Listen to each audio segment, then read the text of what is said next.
that cylinder of argon is my escape hatch. As long as I've got that, I can cope much more easily with the horror and the shame and the fear and all that kind of shit that I did for all those years.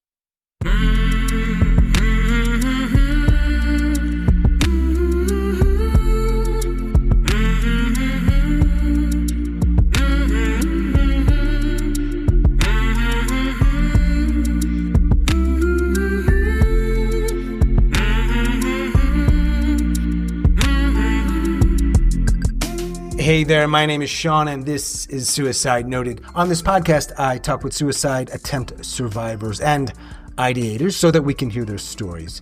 Every year around the world, millions and millions of people try to take their own lives, and we almost never talk about it. And when we do talk about it, when we do engage with others about it, when we listen, we suck at it. Most of us, we really suck at it. So one of my goals with this podcast is to have more conversations and hopefully better conversations with attempt survivors, in large part to help more people, I hope, feel a little less shitty and a little less alone.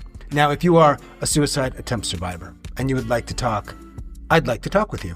Please reach out. Very simple. hello@suicidenoted.com. You can check the show notes and the podcast description to learn more about this podcast, including our memberships, ways you can get involved, ways you can support, some other cool stuff. Right now, it would be great. We are relatively new on a rebranded YouTube channel, TikTok, I know, and Instagram. Please follow, subscribe, like, do this, do that. It helps a lot. And of course, leave a review and/or rating on Apple and answer the poll on Spotify. That's it. Okay, no more. I won't ask anything else. Finally, we are talking about suicide here on the Suicide Noted podcast, as we do now twice a week. Please take that into account before you listen or as you listen, but I do hope you listen because there is so much to learn. Today, I am talking with Clare. Clare lives in Australia, and she is a suicide attempt survivor. Clare, you're in Australia, yeah? Yeah, I am. I'm in Melbourne. Oh, where are you? Not in Melbourne. I'm in North Carolina. It's not as sexy sounding at all. North Carolina, man. I have to say I was only in the States once for a few days, and that was in Dallas, Texas. Okay, when was that?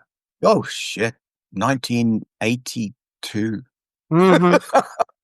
People say, when did you do this and when did you do that? And I say, well, shit, I was 19. I'm 79 and 2 days. Oh, shit. You look great. 79. A couple things that are very interesting. Do you know the last person I talked for this podcast, which was a day or two ago? Do you know what their name is? Clare. Yeah. Do you know how many Claires I've talked to before that for this podcast? None. I don't believe any. What are the odds? Number two, you said, I am trans and I want to be on the podcast. And I'm a suicide attempt survivor, I believe you said. Yes. Something like that. Very straightforward, which I appreciate. Some people send 9 pages of story and I'm like, oh, man, we'll talk about all that stuff. You don't need to send it. I've always tried to do that. When I need to convey something, I want to convey it in the simplest, most direct, most understandable way. Somebody told me once that communication is the response that I get. That was Robert Kiyosaki. You know Robert Kiyosaki? He's Japanese-American. I don't know him, but I know of him, sure. Yeah, he wrote Rich Dad, Poor Dad. He used to present some beautiful seminars, like weekend things, of how to kind of craft language so that it becomes as meaningful as it possibly can. And he was very clever. Now we craft language to be clever, but it's all bullshit. Yeah. Not all. I hope we're not going to do that, but like a lot of it's just let's be clever, but substance is not there. It's bullshit. I'm sounding like an old curmudgeonal fuck, and that might be true, but oh man, the bullshit that I see in this space, particularly around suicide, it fucking pisses me the fuck up. I don't even know why I get so pissed. You're also a doctor. A chiropractor. Retired chiropractor. Cracking some backs back in the day? Oh, I cracked more backs than you've had hot dinners. We can have fun and even be funny when talking about these things. Yeah, of course. Let's do this. I mean, I will guide this thing, but I want to give you carte blanche to share however Yeah, and whatever yeah. you want. Whether you I'm glad. follow Robert Kiyosaki's rules of communication or not. How is it, Claire, in Melbourne, that you stumbled on a podcast that talks about this particular subject matter? Well, I was trying to work that out. I don't know. In one sense, I love to use my intuition, my consciousness, all that kind of stuff Yeah. to bring me to situations or bring situations to me. I did a lot in the suicide prevention industry for Okay. years and years and years. I've always looking quietly for ways that I can quietly help to to bring a better understanding of suicide All right. because there's so much bullshit goes There's a on. lot of bullshit. You found it. You listened. It was at least not so bad that you said, I would never talk to this human being. And you reached out. Oh yeah, exactly. I detest the stigma and the difficulty in talking about suicide. Yeah. Like things like in the industry, we're not allowed to say commit suicide because commit means that it's a crime. Committing just means doing it to me. In all the time I was trying to help people to understand what suicide is and why I felt suicidal, Hmm. um, we were not allowed to ever talk about methods Hmm. or techniques or ways Hmm. of doing it. But Right. all you have to do is be on Google. It's all bullshit. Page of, yeah, it's all bullshit. I wouldn't say it's all bullshit because I do think that the majority of those people are probably coming from a good place, good intentions. Not all, not all. And it's such a tricky thing to call bullshit on it when the big players in it, for lack of a better word, all are saying the same thing. You just look like a freak. You just look like this outlier, this like you're crazy. It's like maybe, but there might be some truth to what me and a whole bunch of people I've talked to are saying, right? Yes. But the people who really talk about suicide, there are very people who have a deeper understanding of suicide and how to express it and what it's all about. Most of the ones that do it successfully are not even here.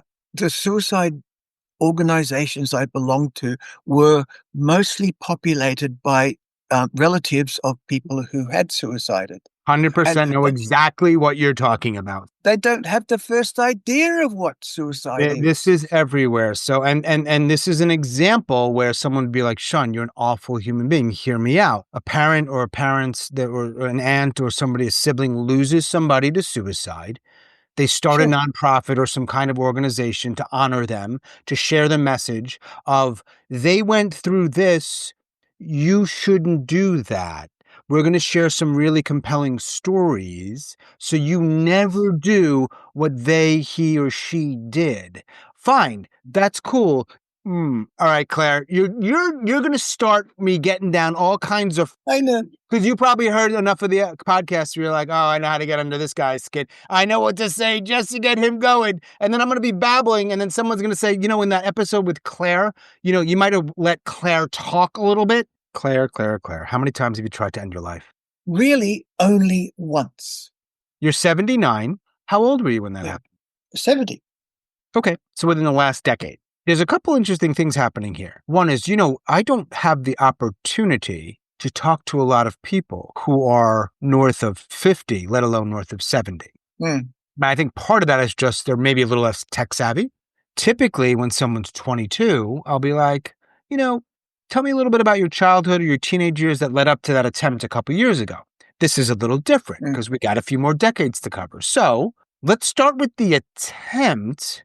Share whatever you want, and then I'll try to figure out a way to sort of color it in with your help. Is that cool? Okay, that works. I'm not quite sure how to address the attempt without addressing a little bit of the background. By all means, do it, please. The whole transgender thing, I don't know how familiar you are with that, but I was born with male genitals, male body. I was born in England in 1946. In those years, there was no gay, there was no lesbian, there was no transgender, there was nothing but boy or girl. And so I was announced to be a boy. And through my life up till about age 60, I was Mhm. expected to be a boy and a male and a man and a husband and a father and all that kind of shit, grandfather and all that. Right. However, I was never very good at that. I can remember at the age of 6, I remember the first time that I actually felt I was not a boy. I was never able to be like a boy. I never knew how to speak like a boy, walk like a boy, talk like a boy, anything. I didn't know how to throw a bloody cricket ball or kick a football or all those things. And I was Mhm. bullied all the way through school, primary school, high school. And I remember the first time I actually contemplated suicide was age 15. I remember the exact moment. I was riding my bike home from school and I went past a chemist shop and I thought, I'll stop and I'll go and buy the biggest box of aspirin that I could possibly get. The only thing I knew how to relieve my unhappiness and kill myself was with aspirin because that's the only fucking drug I knew. And I chickened out, but that was the first time I actually contemplated it. Here's where I will interject, but then we'll get right back to the story. I promise. Yeah. 2 things. I want to know where you were in England. At 15, I was in Australia. We moved to Australia when I was 8. Okay. First indication was 6, and it got so bad that by the time we were in Australia and I was 15, that's when the first idea of ending my life occurred to me. So as someone who doesn't know that world very well, I want to ask you, when you say you didn't do the things, and I don't know your exact language, but correct me if I'm misusing language at all, please. You didn't feel like a boy. You didn't act like a boy. You didn't do the things that boys did, maybe speak, talk, walk, play sports. But did you feel like a girl?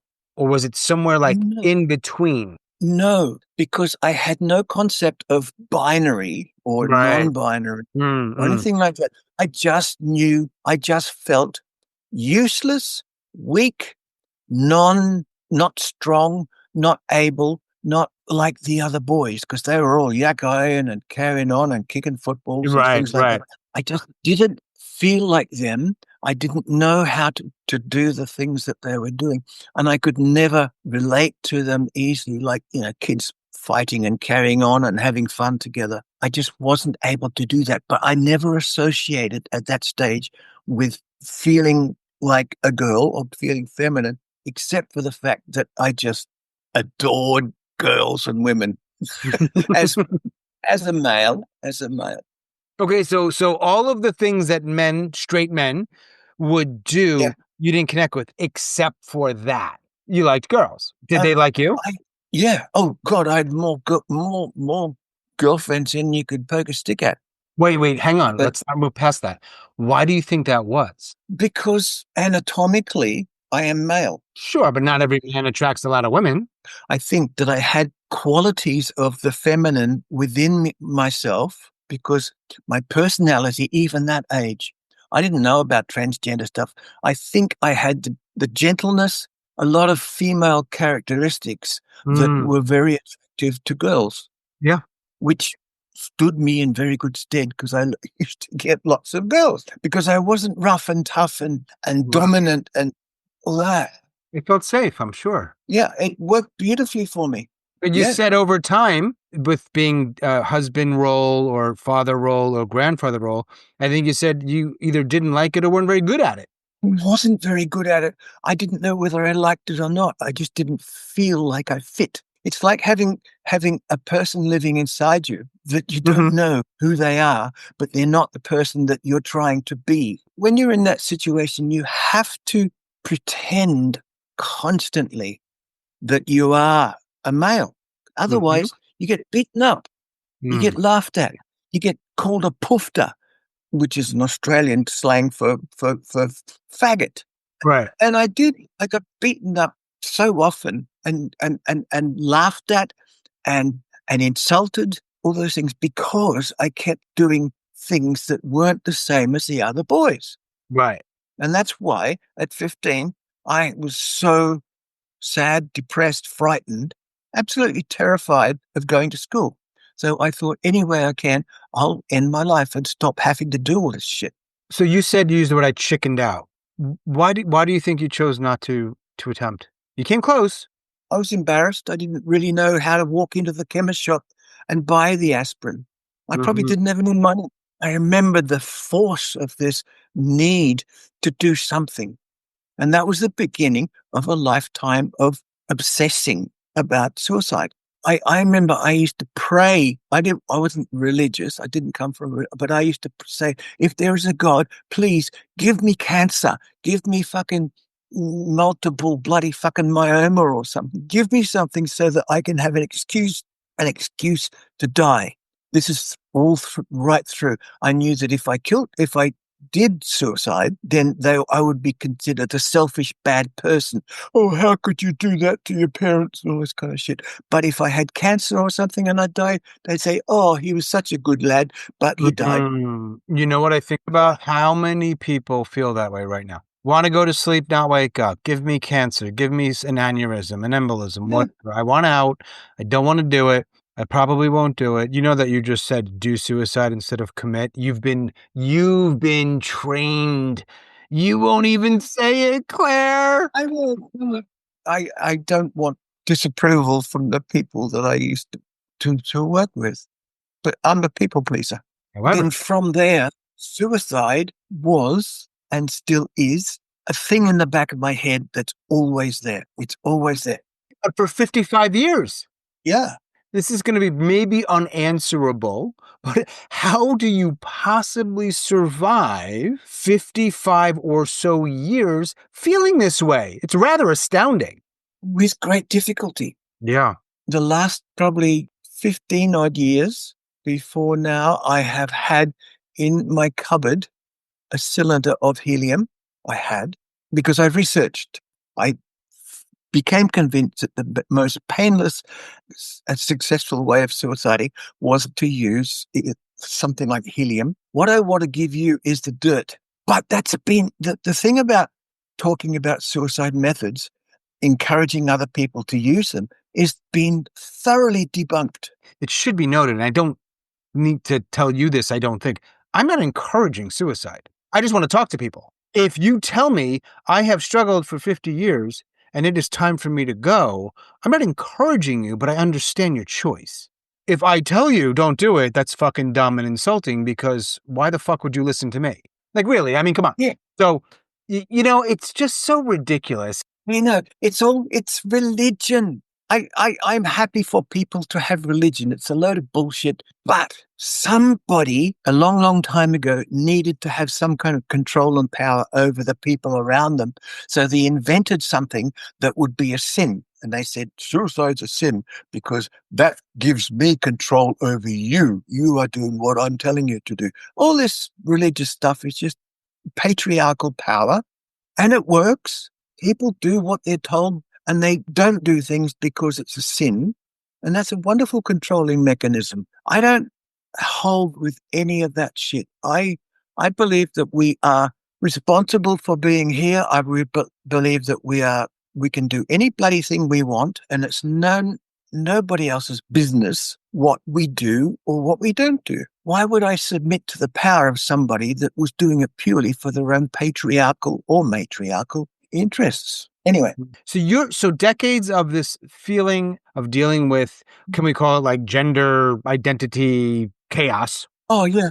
The hard part was it wasn't until I was 60 years old I started to hear the word transgender. Maybe 55. I can't remember precisely, but suddenly I heard of this thing called transgenderism. It's gay 40 years ago and lesbian 40 years ago. And then suddenly people were talking about this transgender shit. And I got onto the internet. The internet was happening then. Started to Google around, and I found a community all over the world of people who felt the same as I did, which was frightened, scared, depressed, suicidal, all that kind of shit. At that point, I still believed that I was a useless, poorly made, piece of shit, depraved person because I was so obsessed with female things, with female advertisements, with female clothing, with anything female. I was obsessed with it, and that made me feel such shame. And the shame was part of it all. Why is nobody else feeling like this? Suddenly I found out that other people were. It was incredible, as you say, life-saving. When I realized that it wasn't just me. of being this depraved, disgusting person who masturbated while imagining or wearing stolen female clothing. I had stacks of female undergarments hidden here and hidden there. I used to find good hiding spots for them. So when I was on my own, I could enjoy them and Mhm. masturbate, then hide them somewhere. And I'm sure that a lot of those little collections of female things are still there all over wherever I've been. And up inside the bloody chimneys and Right. inside the roof. There's a family somewhere in Melbourne or wherever that just moved into Yeah. a house. Mom, What, what is that? What are those heels doing up in the chimney? yeah, what are these things? Because I used to beg, borrow, steal. I used to rip stuff off clotheslines. I did the worst things you can imagine to try and get any kind of something female to wear because Yeah. it gave me such relief and pleasure and arousal and all that kind of stuff. And so hang on. When Anyway, that's happening, you there's never a connection. Maybe you just didn't have the vocabulary for it yet, or the idea. You just didn't know what it was because you said you didn't really find even what that word was until 25 years ago. So when that's happening, like you said, you just feel like you're not like anybody. dirty, Dirty is the word. dirty, depraved. But when you feel that way regularly and so intensely, how do you work? How do you like, doesn't it affect work, friendships, relationships? Doesn't it affect everything in your life like a lot? I was very, very good at Yeah. pretending to be a man. I married 3 times, divorced 3 times. I parented 7 children because I was doing everything I possibly could to make it look like I was a real man. Yeah. Because if I didn't, I would be laughed at and treated as a mental illness case and all those things. And it was fucking exhausting. That was one of the worst things about it. I didn't know how to do small talk because everything I thought I wanted to say, I had to think about what I wanted to say, rehearse it in my head until it sounded like something a man would say, and Mm. then say it. So there was always a pause before I'd respond to something. And in the meantime, somebody else would interrupt. And that went on and on and on. And it's only since I've understood that I am transgendered and I did a kind of hormonal transition thing. That's a different thing. Now I never shut up. I can say what I want to say because I'm saying things from my heart and my femaleness because Mm. now I look like a female and it's acceptable to crap on and rabbit on and talk about bloody clothes and babies and shit, you know?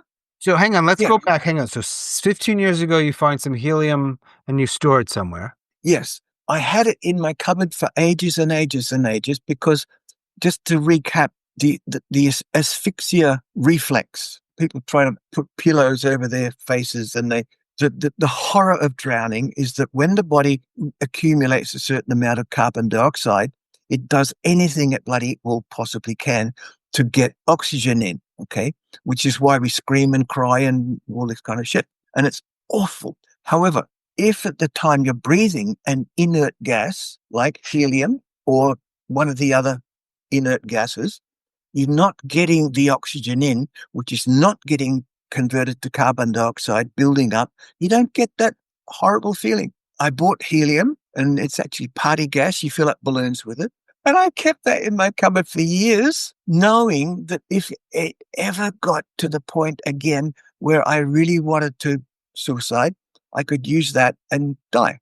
The funny thing is, after years of having that thing, I finally read the fine print on the bottom of the box it came in, Mm. and it said that this helium actually includes 20% oxygen in the cylinder because the air is 80% nitrogen, 20% oxygen. And that's what we breathe all the time. Helium is 80% helium, 20% oxygen. It's just the same as breathing air. I would have been there with a bag over my head and a pipe and a cylinder being very embarrassed when they found me because it wouldn't have worked. And that was after years. When I realized that, I threw the helium away and I bought a cylinder of argon, Oh, which shit. is another inert gas. It's in that cupboard right over there. I wouldn't be without it. My GP, my doctor, he said, I tell everybody, I'm not embarrassed. I'm quite proud of myself for having the presence of mind to know that, I can go if I want to. In those years, after 15, up until your attempt at 70, you never tried again. You never tried, I should say. You never tried at all. And I'm wondering how close you came. Because that was a lot of hard years, it sounds like. As long as I had the means to escape, I tolerated living. All right, you must tell me more about that statement, because that is an important thing you just said. I talked to my GP about it, and he said, for God's sake, get rid of the helium or the argon or whatever you've got.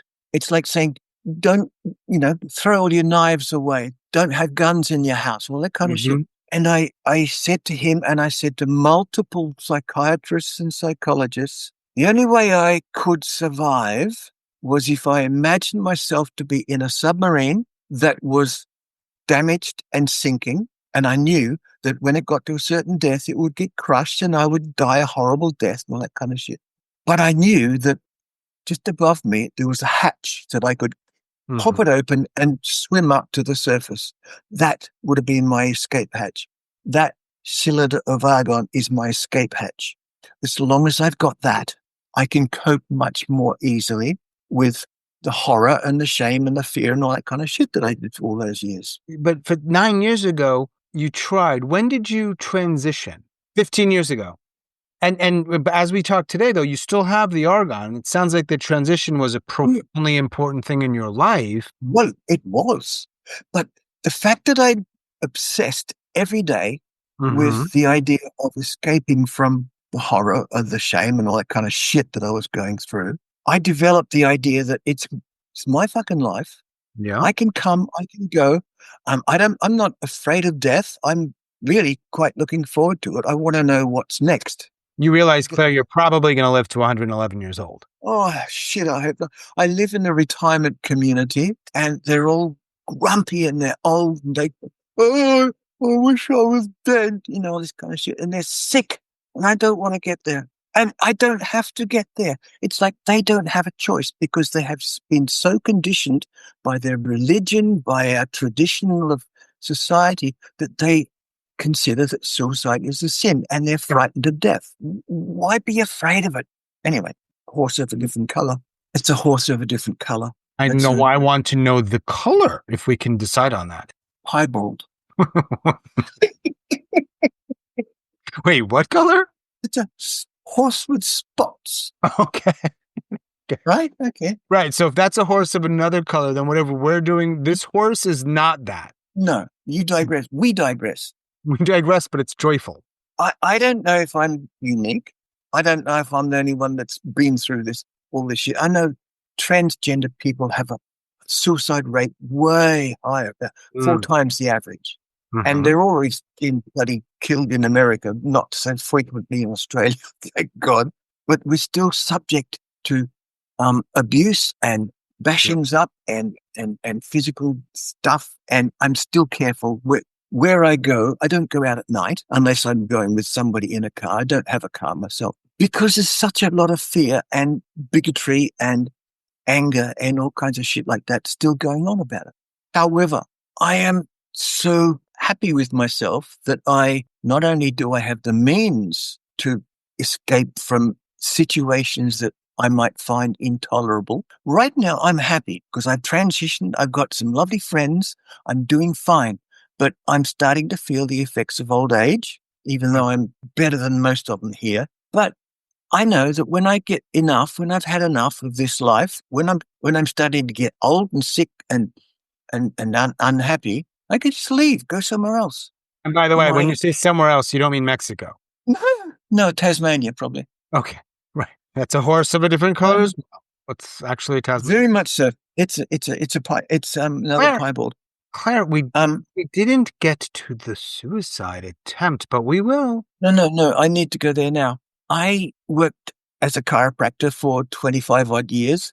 In the beginning, I loved it. I thought I was the world's greatest gift to the sick and infirm. In the last few years of practicing, I completely became disillusioned. It's a load of crap, and it's a profession that's populated by a bunch of dickheads.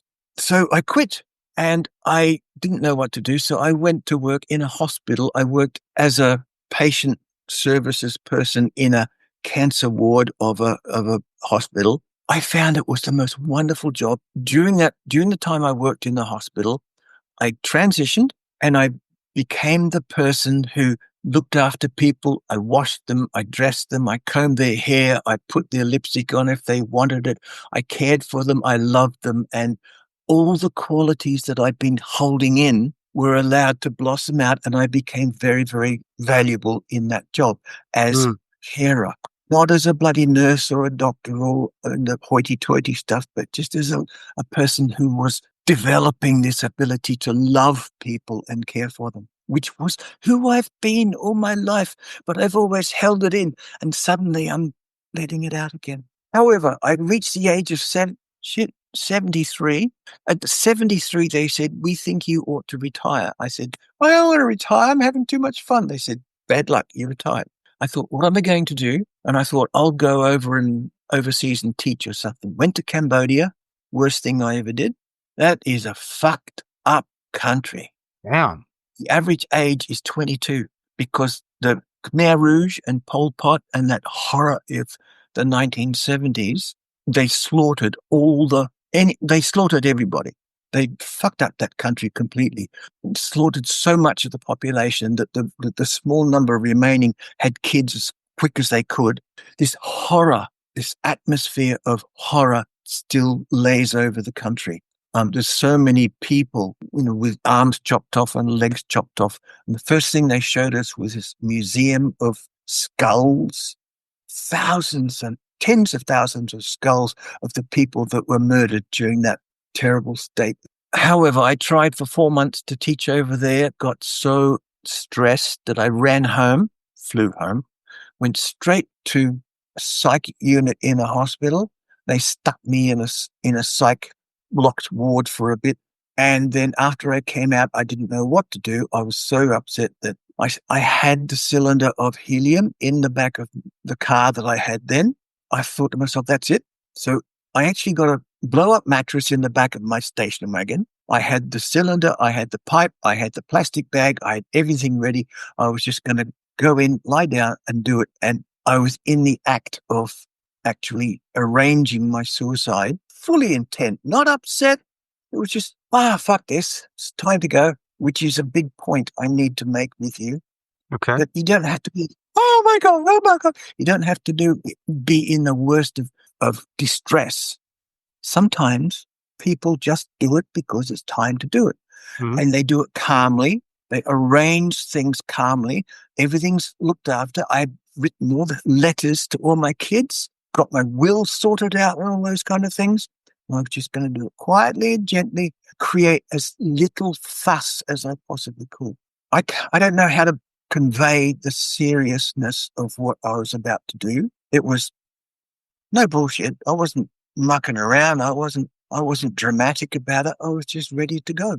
And the bloody fucking the phone rang. I said, fuck, I'm busy killing myself. I don't want to answer the phone, but I did. And it was the lady who had been looking after me from the local, social security type thing. And she said, "Oh, where are you?" I said, "I'm just downstairs." And she said, "Well, I'm in your room because we had an appointment booked for 11 o'clock.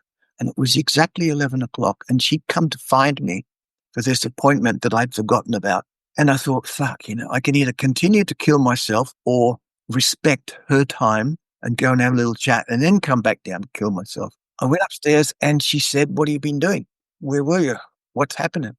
And I said, "Well, I got two choices here. One is I could bullshit like I normally do and say, yeah, I'm fine, thanks. How's a wife and kids? Or I can say, I'm honestly actually in the act of suiciding." And I Mm-mm. decided one of the first times ever to be honest. And I said to her, "Look, I've been downstairs. Everything's ready. Suiciding." And she's a really nice person. She just said, "Will you come with me?" And I said, "Oh, okay." Because I liked her. She's a nice person. She had my welfare at heart as she saw it. So she took me to this bloody psych hospital where I stayed for a bit. But to me, that was a suicide attempt. I Hmm. just got into it. You got interrupted. Yeah. I wasn't talked out of it. I was just temporarily interrupted it. And I just hadn't got around to getting back to doing it yet again. That time in the psychiatric unit, a locked ward, wow, it was funny. People doing all strange of things in there. It was a, it was an asylum. I mothered them. I cared for them. And I looked after those weird people. Mhm. And they wanted to keep me because I was so fucking useful and they weren't having to pay me. At the end of the time there, they said, well, you seem to be coping all right with things. We'll discharge you. And I thought, fuck, what am I going to do? I had nowhere to go. Family didn't want me. I was going to stand by the bloody side of the road with my suitcase, wondering what the fuck to do. And I rang all these places to try and get share houses and accommodation here. But every time I mention that I'm transgender, which you have to do, I can't bullshit them. Nobody wanted somebody like that living with them. Mm. And this social worker got on the phone, organized me this nice little bed sitting room in a retirement community. And at this stage, I'm happy here. I've got the means right there in the cupboard. So if it gets bad, I'm gone. But right Mhm. now, I'm okay. Yeah. You know? What do you think changed from when you tried in the car and you got interrupted? Because I could ask, like, well, you really seemed like you wanted to die. So why didn't you go through with that when the next opportunity came? Whether that was before you went back to that psych unit or after, or like I would imagine something shifted, no? I think I found a system, an organization, which was the social worker person, the fact that I was looked after, somebody listened, and they found me this place where suddenly I was safe Mm. because I live on my own in a little bed sitting room. I've got people I can go and talk to if I want to, or I can stay where I am. I've got nobody to impress, nobody to prove anything with, and I'm just quietly happy. Mhm. It took away the fear of what the hell do I do now? They provided me with a place where I was safe. It's not that complicated, is it? Actually, it's not that complicated because in that locked psych unit, they listened because they knew they were dealing with people in my situation all the fucking time. And worse, they gave me hope that I could continue to live without the horror and the fear and the shame. I'm so damn lucky that I found that system. Most people don't find that. Mhm. Most people, once they're in the depths of the horror, they don't find the system or the means to climb out of it sufficiently so that they are willing to stay alive. I'm glad and frankly a little surprised that you had such a what sounds like a good stay in that facility. I don't hear that too often Oh, as well, which is great. I know. It's so rare to be able to get a bed in a place like that. Yeah, right, You know, right, right. the mental illness thing, I guess all over the world, but in Australia, is just horrible and nobody knows what to do about it. They Yeah, don't have enough places for the people. They don't have enough medical people who give a shit. So people are same. suffering horribly from this Yeah, existential these threats of life. So most people don't get the care that I got, and I'm so fucking grateful for it. You yeah. know? I've yet to find somebody who could report on their country's way of dealing with this stuff that seems like, oh, they're really getting it right. I'm sure some are doing a hell of a lot better than others, but you're right. It is a clusterfuck. It seems as if most places are just clueless. They don't have the people or the money or the interest. Politicians don't give a shit because Right. they're not in the situation where they are suffering these things. I don't quite understand that because politicians' kids are all fucked up and using all kinds of self medications and things. I don't know. But you are open about this stuff, it sounds like, and I'm wondering how many people know about that attempt. Lots. Lots, yeah. I don't feel ashamed of it. I feel I hid so much stuff for so long that I don't want to continue to hide things. I tell everybody I'm transgender. I tell everybody that I have been suicidal. Lots of people know I've got that shit in the cupboard. I don't want it to be a closed subject. I don't want to be ashamed of it. I don't want it to be a secret, because that's why it's such a fucking problem. People are walking around laughing and talking and associating socially with people with this horror and fear and need to die. Having And children and having 3 wives and 7 kids. yeah, and fucking up their wives and fucking up their kids in the meantime. You said you wrote your kids and perhaps others a note or a letter, I believe you said. Where are the notes? Did you throw them out? Yeah. When I found this place, I think it was that I had a lot of stuff written. I threw it out because it grew old. Right. My feelings and my needs and my reasons for going changed. If I decide to go to suicide, which I will, I'm not going to stick around like these poor old people here. They can hardly walk, and they're so sick and old and unhappy and lonely. When I get to a stage where I just choose not to be here, and it's just a choice. It's not that I have to go. It's just I will choose to go. When I chosen that, I will write to my children. I will talk to them on the phone. I don't know how I'll approach them, but I will let them know either before I do or after. And I'll make sure I got all my insurance shit and wills and all those things and make it a clean, easy thing, because I see it this way. If I don't suicide because it will upset them, who's the victim? If I do decide to suicide and they get upset, it's their fucking problem, you know? I can't let their potential sadness dictate my choice. Yeah. You just made suicide a verb. To suicide. We're making suicide a verb here on the Suicide Noted podcast. That's what we're going to do. Oh, yeah. Well, I think suicide is a wonderful verb. It's a thing that we do. It's the thing that some people do. That's right. I want it not to be a big deal. I want it to be a choice that anybody can make if they are in a situation where they think it's necessary, no matter what other people think or what their bloody church thinks or anything else. I want it to be a logical choice if a situation is no longer tolerable. Yeah. How close have you come in the past post attempt? Or has it really been something like that? The argon is in there, but I don't really think about it much. I think about it every day because over all those years before I found out who I was, it almost become a habit. It's something in the back of my mind.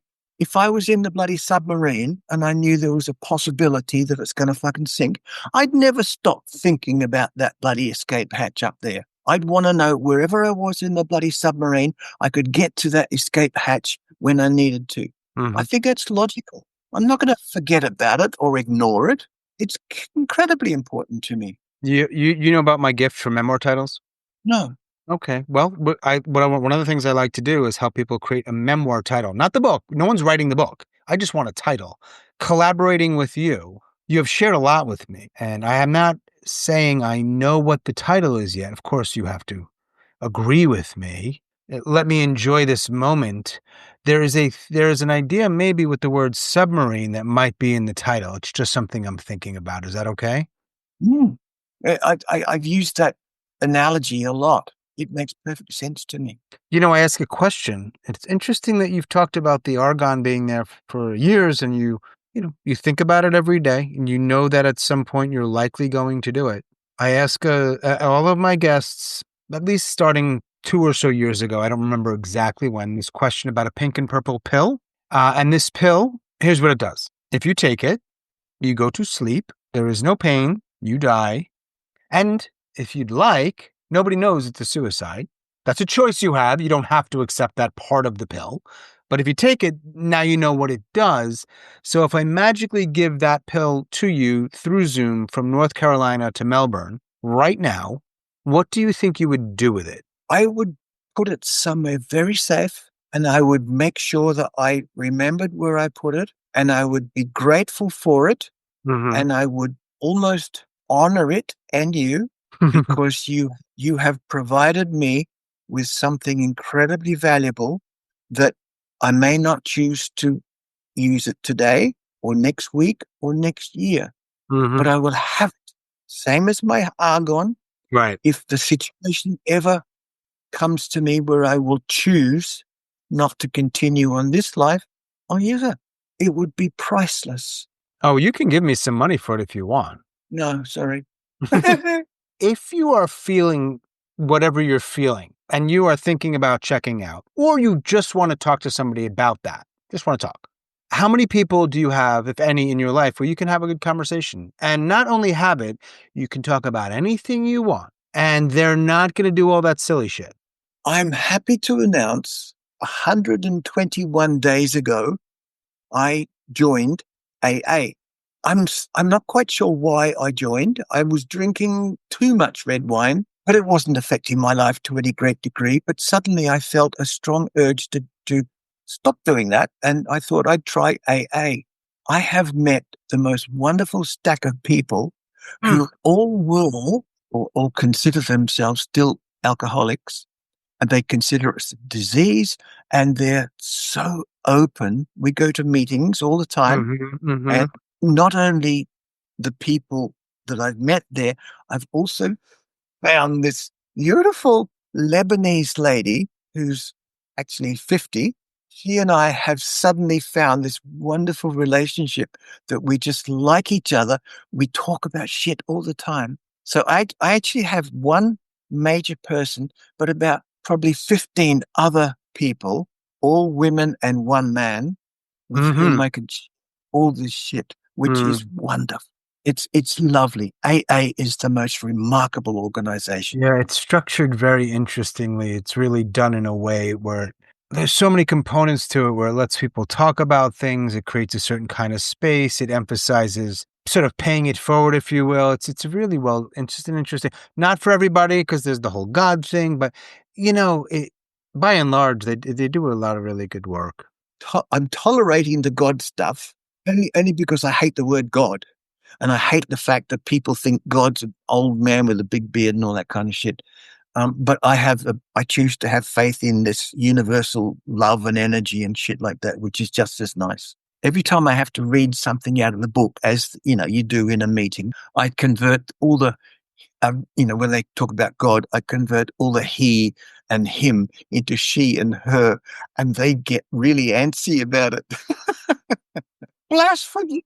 I told them one time, if I was going to be God, I would be an Australian Aboriginal woman. I would be a double amputee. I would have 7 kids from 7 different fathers. I would have multiple sclerosis, motor neurone disease, and syphilis all at the same time. Because if I had all that shit, I would have compassion for the people that also Hmm. had that shit. They got quite upset. Not the Lebanese woman, though. She's lovely. Dating, or is it no labels required here? Oh, no, we're just really good friends. Of course, there's a bloody romantic interest. She's gorgeous. And when I transitioned from man to woman, Mm-hmm. I expected that I would change my preferred partner. I Mm-hmm. I thought I might become attracted to men. No way. I still love women. And I can be in women's company now as a woman with the most wonderful lovely communication without the bullshit of trying to seduce them Yeah. and all that. It's just lovely. Yeah. It's really who I am. It's one reason why I now am quite happy. I have the company I need. I have the feelings I want. I am myself. I can chat all fucking day. And yet I have my escape hatch still there if the wheels come off. So logical. What was this word you used about the spotted horse? Piebald. Piebald submarine. What do you think of that? It's beautiful. I think I Piebald. think we might have found a working memoir title for Clare over in Melbourne. I love it. The wonderful thing is, to you and I, it's so meaningful, but anybody else, it's absolute random. Right. Do you have a doctor that you see? Not like a mental health psychiatrist, Yes. psychologist? Yeah. Lovely, lovely Chinese guy. Do you take medication for anything? Oh, I've got more fucking medication because I had a open heart surgery about 3 years ago. Had to have a valve grind. I've never said that before. I had to have a valve grind. Don't try to change the memoir title now. It's too late. Claire, have you been on meds, psychotropic meds of any kind?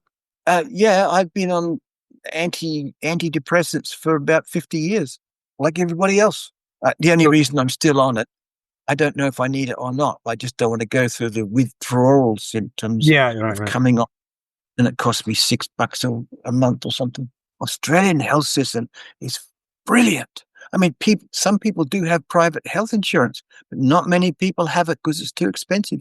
And it doesn't matter. You can go to a public hospital and get the same care you get anywhere else. It's all free. Of the 10 humans that we could call your ex-wives or your children, how many do you talk to? None, which is very, very common for transgender people. I don't understand it completely, but what I hope is happening is that there's 5 girls and 2 boys, and they're all starting their own families. They're getting their own boyfriends, girlfriends, having their first children, all those kind of relationship things that they need to keep those stable. And to introduce a transgendered parent to a new boyfriend is scary. So they're just backed off for a bit. That's their choice. I don't believe it's because I'm a bad father or a bad person. It's just a circumstance, and I'm happy with it. The little bastards don't bloody ring me up. I won't send them anything for Christmas. What are your days like, typically? Most days, I'll either attend a face-to-face meeting or I'll do a meeting on Zoom. I read voraciously. I want to ask you, actually, I really only have one other main thing I want to ask. And then, of course, you can add whatever else you want because I want to hear it. I always ask about myths and misconceptions. And for you, that could always include, that could be around suicide. That could be about being trans. That could also be around what you've learned with your work in suicide prevention, which you brought up earlier. All of it is fair game. What is the bullshit that you want to call out? Don't hold back, Claire. I don't need to say that to you because you don't hold back, it doesn't seem. The worst misconception or myth, I believe, is this crap that somebody made up that suicide is a sin. One of my favorite books was written by Yuval Noah Harari. It's called Sapiens, and he makes the point that everything is a story made up by somebody. Religion is a story made up by somebody. Politics is a story made up by somebody.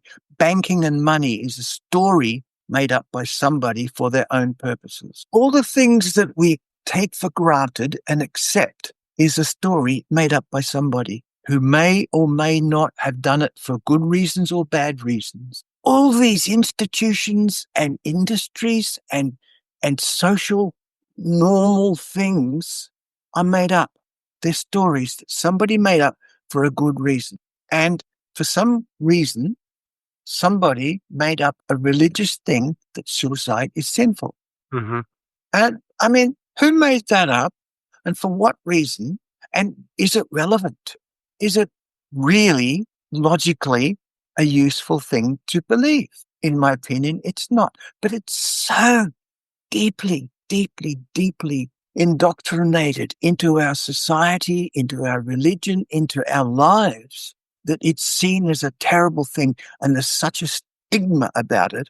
The stigma about transgender, the stigma about lesbian, about gay, about not driving too fast. All these things are made up for different reasons by different people for the purpose of either money or power. On the subject that we're addressing, the fact that suicide is considered universally as sinful is the worst myth, misrepresentation, and bullshit that I can imagine.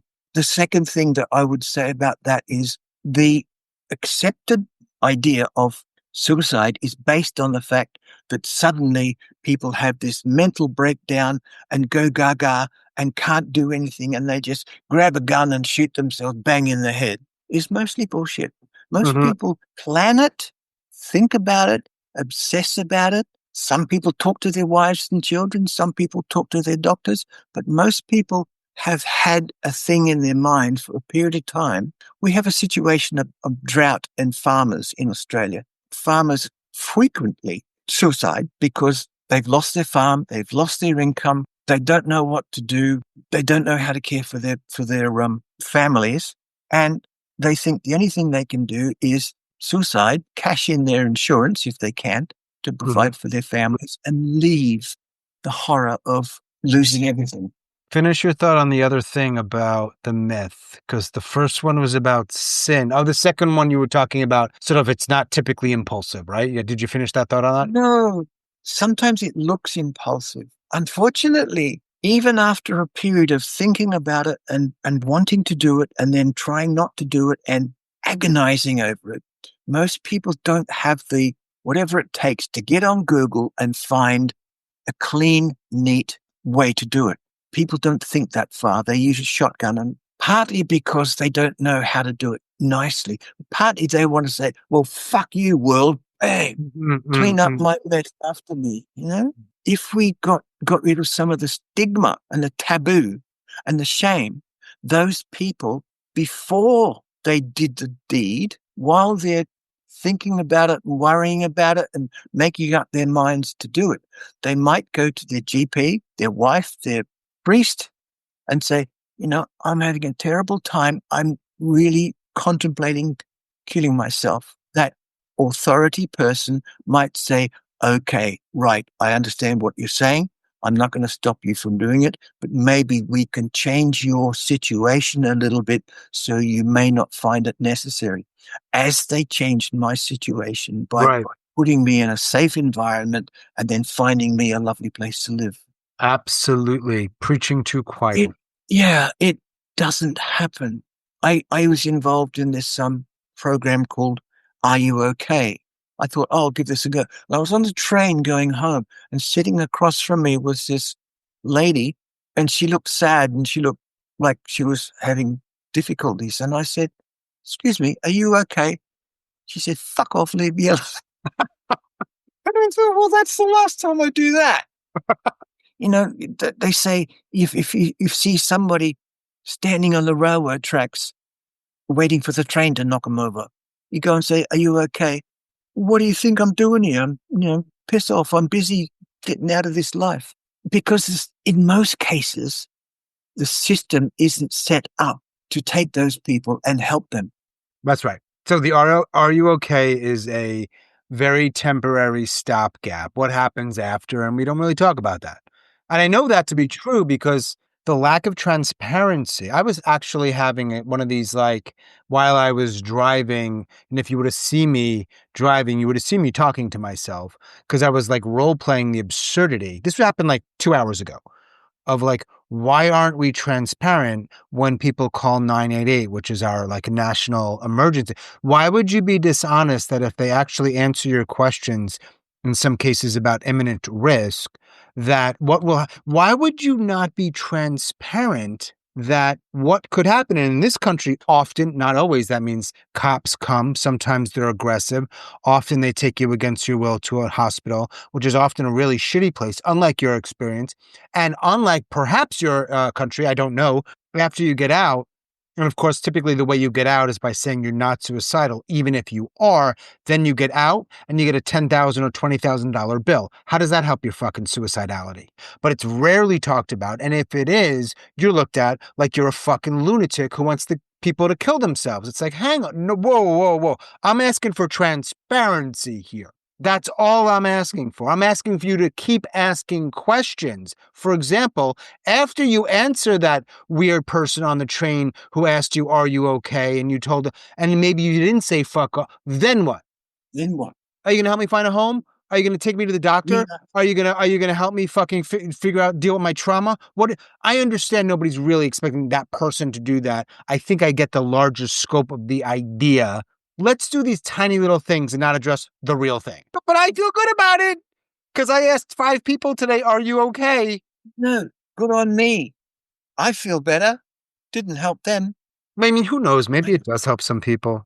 I love talking about it. I love the fact that you and I got in touch and we've had this conversation. And it's Yeah. like, I feel a need to talk about transgender stuff, about suicide stuff, because I want to normalize it. Oh, particularly transgender stuff. I want people to understand that it's not a bad thing. It's just a circumstance. It's the way some people are built.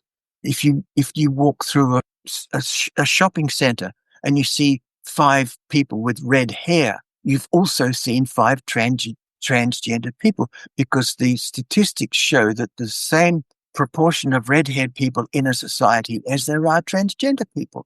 So we don't say, oh, there's a red-haired person, quick, throw stones at her. But people do that too.